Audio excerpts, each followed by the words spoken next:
어제 우리가 읽었던 본문 중에 사도행전 18장 8절을 보면 회당장 그리스보가 온 집안과 더불어 예수님을 영접했다라는 것을 알 수 있습니다. 당시 회당장은 유대인들의 종교 지도자로서 회당의 결정권자요, 막강한 힘과 능력을 가진 사람, 권세를 가진 사람입니다. 또한 예수님을 믿는 사람들을 누구보다 앞서서 박해해야 되는 사람이 회당장입니다. 그런 회당장이 바울이 전하는 예수님, 바울이 전했던 복음을 듣고 온 집안과 더불어서 예수님을 영접하고 믿었으니 유대인들의 입장에서는 큰 혼란을 일으킬 수밖에 없었던 사건이고, 더불어서 많은 불만과 여러 가지 문제들이 발생할 수밖에 없는 사건일 수밖에 없습니다.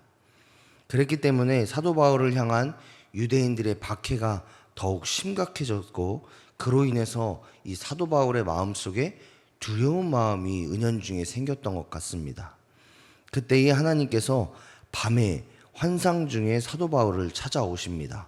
그리고 뭐라고 말씀하시느냐, 9절의 말씀을 보니까 두려워하지 말며 침묵하지 말고 말하라 라고 말씀합니다.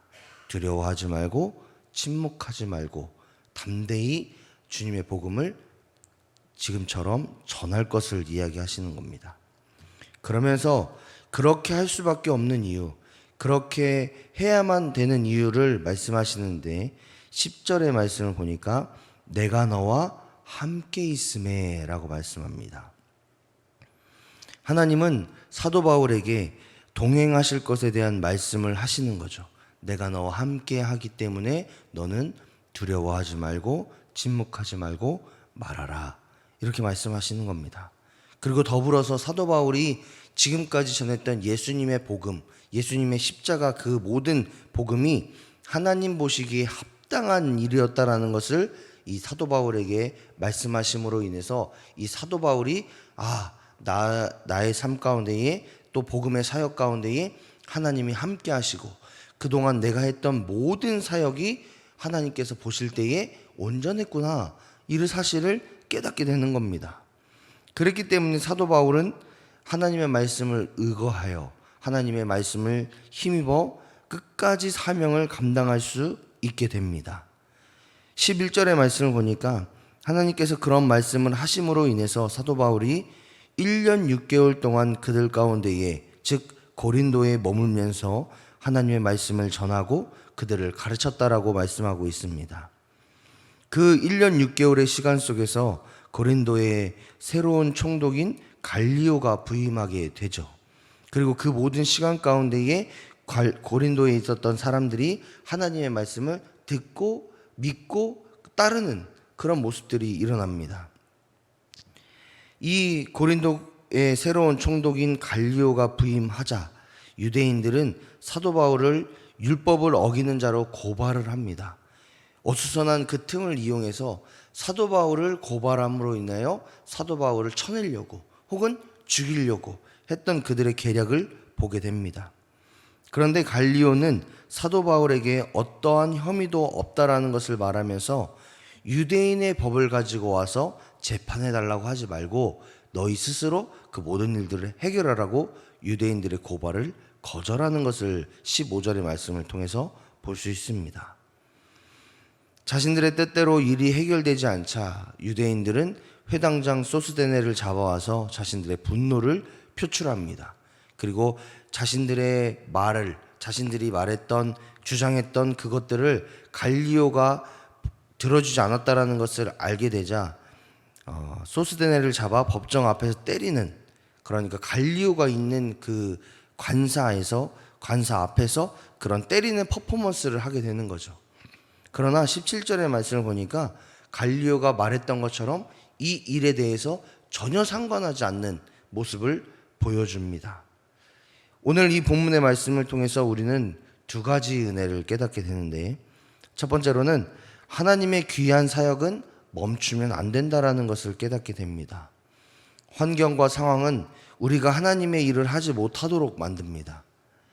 천하의 사도 바울도 두렵고 떨리는 감정을 갖도록 상황과 환경이 사도 바울뿐만 아니라 우리까지도 몰아세우는 것을 우리는 많은 경험을 통해서 볼 수 있습니다. 하지만 그런 우리에게 하나님은 두려워하지 말라, 침묵하지 말고 말하라, 일해라, 사역해라 라고 말씀하십니다. 그리고 우리에게 이렇게 말씀하시죠. 내가 함께 하겠다. 그렇게 약속하시고 격려하시는 분이 저와 여러분의 하나님 되심을 믿으시기 바랍니다. 하나님은 우리만 죽을 둥 살 둥 사역해라 이렇게 몰아세우시는 분이 아니라 내가 너와 함께 하겠으니 영원히 멈추지 말고 끝까지 하나님 나라의 영광을 위해 살아라. 내가 너와 함께 하겠다. 너의 힘과 너의 능력이 되어주겠다. 기도해라. 끝까지 나를 붙잡아라. 이렇게 말씀하시는 분이 저와 여러분이 믿는, 저와 여러분이 사랑하는 하나님이 되심을 여러분 기억하시면서 끝까지 하나님만 의지하고 끝까지 하나님만 신뢰하고 끝까지 하나님의 능력으로 하나님의 일들을, 하나님의 사역을 끝까지 잘 감당하시는 저와 여러분이 되시기를 주님의 이름으로 축복합니다. 두 번째로는 하나님의 역사는 듣고 실천할 때에 이루어진다라는 것을 깨닫게 됩니다. 사도 바울에게 두려워하지 말라는 하나님의 음성이 있었을 때에 사도 바울이 그렇구나. 하나님 감사합니다. 하나님 감동입니다. 이렇게만 느끼고 그가 일어나서 움직이지 않았다라면 고린도 지역에는 복음의 역사가 일어나지 않았을 것입니다. 마찬가지로 사도 바울이 하나님의 음성이 있을 때에 두렵고 떨림에도 불구하고 순종했을 때에 하나님의 놀라운 역사가 일어났던 것처럼 우리들 역시도 우리의 상황이, 우리의 환경이, 우리의 주변의 모든 일들이 하나님을 섬길 수 없고 또 여러 가지 하나님의 일들을 감당할 수 없는 그런 일에 있음에도 불구하고 하나님의 말씀 가운데 순종하고 믿음으로 선포하며 하나님을 담대히 믿고 나아갈 때에 우리의 삶에 하나님의 기적이 일어남을 깨닫게 됩니다. 내 뜻과 내 계획이 아니라 하나님의 뜻을 이루기 위해서 노력하고 그렇게 살아갈 때에 하나님께 기도하며 하나님 내 모든 삶 가운데 역사해 달라고 그렇게 하나님을 의지하며 신뢰할 때에 하나님은 하나님의 일들을 이루십니다. 하나님의 기적을 우리의 삶 가운데 이루십니다. 사도 바울을 통해서 우리가 보듯이 또한 우리의 삶 가운데에 하나님의 역사를 보게 될 줄 믿습니다. 하나님께 사랑하시는 여러분, 오늘 한날을 놓고 기도하실 때에 하나님, 내가 끝까지 주님의 사역들을 하나님의 영광을 위해서 애쓰며 수고할 수 있는 우리의 삶이 될 수 있도록 기도하시기 바랍니다. 끝까지 하나님의 귀한 사역이 멈춰지지 않도록 우리의 삶과 환경과 상황과 여러 가지 여건들을 하나님께서 붙잡아 주시고 두렵고 떨리는 마음이 내 마음속에 있을 때에 하나님 말씀하셔서 힘과 능력이 되어달라고 기도하시는 저와 여러분이 되시기를 주님의 이름으로 축복합니다.